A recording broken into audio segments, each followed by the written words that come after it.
followed by a tiny spark. Toastmasters, good evening. My dear Toastmasters, good evening. Good evening. Today, I am going to talk about you, in fact, about all of us. We have left our home, come to this country, leaving all our comforts back home to become something and to achieve something in our lives. I'm sure few of us are nervous, excited, and few of us are confident here. Let me talk about myself. When I was preparing for this speech today, I had a tingling in my stomach. What would the audience be like? How would the mood of my evaluator be like? Will I be able to perform well in today's speech? There was so much to be curious about. Well, I call this excitement the spark within oneself. Where does this spark come from? I think we are born with it. My 3-year-old son, he gets sparks for small things. A small toy can make him jump on the bed. Creaky swings in the park gives him thrills. A story from his mama gives him excitement. He has million sparks in him. Let us take example of Toastmasters. We have sacrificed our time. We have managed to come to this meeting hall. We have modified our schedules. What does that mean? That means we have a spark. We just need to ignite it. We just need to keep it shining. And now, how do we keep it shining? By setting goals for ourselves, perhaps realistic goals. By following motivational and inspirational leaders.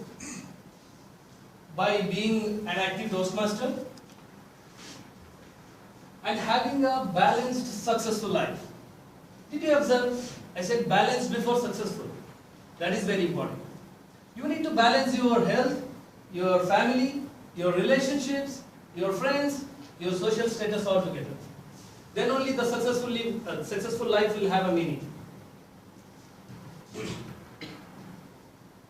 Now, since I am talking about spark here, let me consider two scenarios. The first scenario will give us an example of a positive environment where it will give you an example of the environment which will keep your spark alive. And the second scenario, it is your working place or your living place which will lead to the spark to die. Scenario 1. I remember a television advertisement where they show a dark place. Some around 50 kids are holding unlit candles in their hands. Only one candle is burning in the middle. That particular kid shares the light with the neighboring kids. Within no time, the dark place converts into a bright place. Isn't it a positive workplace? Isn't it a positive environment? And the second scenario, let me tell you a story here.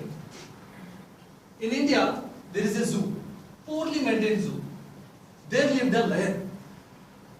He was getting 1 or 2 kgs of meat per day to eat, which was not sufficient for him.